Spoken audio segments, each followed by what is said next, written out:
Do you remember a time that I got so absolutely wasted and sick from that shisha pipe that Walsh had that you guys had to lie to my dad that I was fine, and he just had to go away for a while whilst I was just throwing up on the floor? I do remember that. I had to literally ward him off at the door. That was hilarious. Our friend Martin had brought home this shisha pipe from somewhere or another, some traveling place, and so we were like, very what's travelled this? man. And it had all these, like, you know, one of those, when I say shisha pipe, it's like hookah, some people call it. It's like the really tall, it's a big tall device, sort of Arabic style, like smoking thing with a big long whip, and you put like these coals on it, and then you have like the special tobacco, which is like soaked in like flavor. And he had one of these giant things, and we were like trying it. Like none of us really smoked or anything like that, and we were like just not really interested in that kind of thing. Yeah, exactly. It wasn't like we were all like smoking, and but plus, we were trying Martin this was thing. like super into it and really wanted us to give it a go. So we were just kind of feeding off his energy a little bit. And we tried it, and because it's like this huge like water and air filtered thing, it's like really cool, and because it's soaked in flavor, it tastes like fine. It doesn't taste good, I wouldn't say. It still tastes like tobacco with a flavor.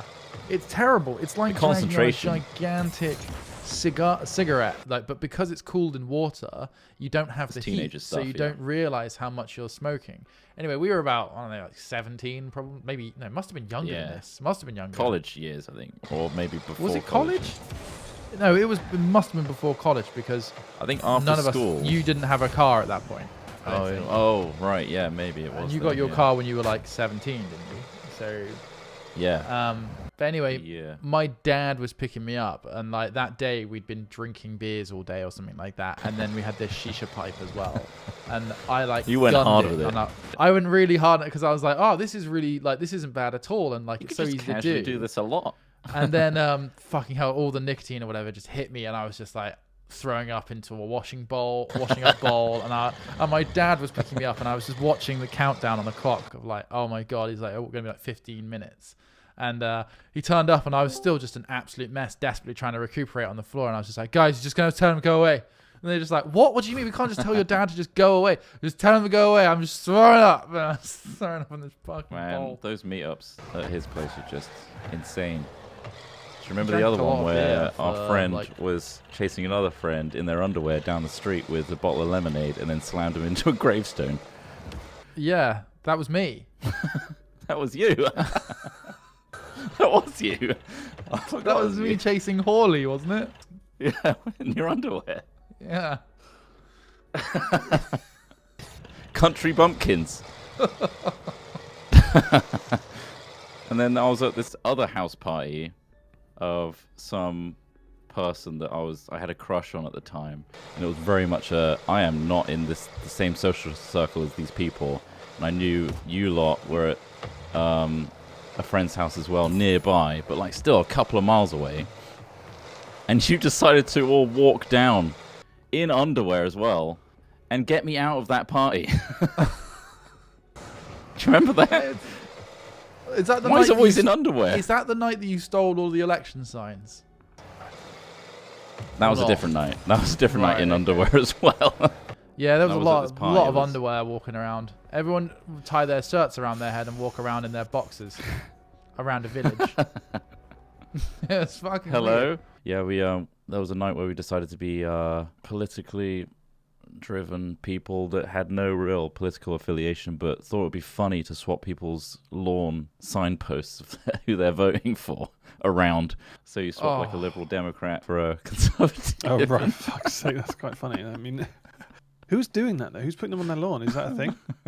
Yeah, I think it's quite an American around thing. Near election day. Yeah, there was quite a few, and like these local towns and stuff. There was all like, well, behind our local leaders, or our local leader MP sucks, and we need new. And yeah, it was quite. So he decided like late at night to just run out in our underwear. I don't know why, and use like our t-shirts around our faces to cover identities and swap them around. like steal honestly, them. Sometimes another time we fired bags of water and flour and other stuff just down the street. Like we were genuinely quite like when I think about that thing in particular, I was like, that was bad. I wasn't there really for that bad. one. Thankfully. You weren't there on that. Jean was I saw there. the aftermath. That was terrible. We were firing bags. We had like one of those wild slings when they just come out. Those giant, those like 3-man catapult things you can get. First of all, they started firing golf balls with it, right? So from the back of somebody's garden. This is in, right, a village that was named the second best place to live in the UK last Not year. anymore! South Bring them Petherton. golf balls! This is where we did all this stuff.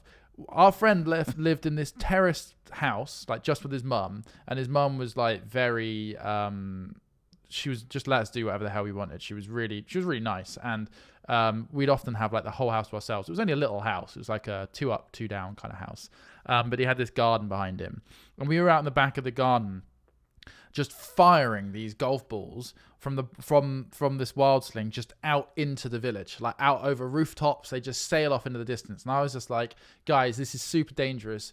We like might hit a car or something. Like, we shouldn't do this. And so I instead, for some reason, suggested we get sandwich bags, fill them full of instead, why not? like milk, flour, and a couple of other things, just to be like, oh man, imagine getting hit by this. I mean, it's not going to kill you, but it's like, oh, white paste. And I was like, oh, it's white, it's not going to stain, all this sort of stuff. What I didn't think of is if you fire like any kind of liquid and flour at something, eventually it dries hard like glue.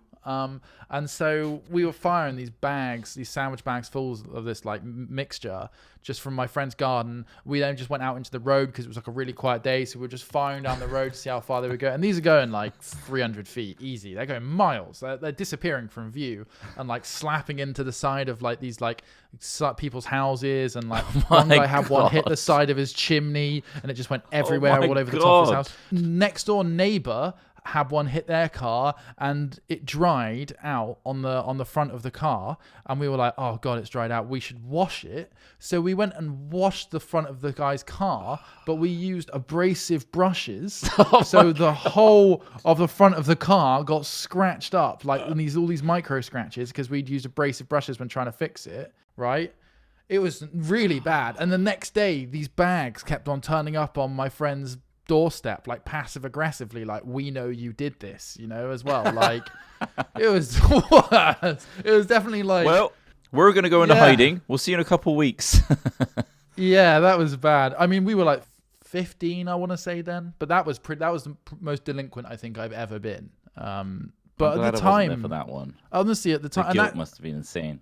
it wasn't really, because at the time I didn't really realize how disruptive that was until now. Well, not now, but obviously until I was an older age. Till I turned 32. I'd really hate it if some kid covered my car in a substance. I mean, to be fair, we did try and clean that person's car, and I think they understood that. They were You like, felt bad at the I time, knew. right? Yeah, but I think Walsh did end up paying for a respray of the front bonnet of his car, though. Well, good. Respray, jeez.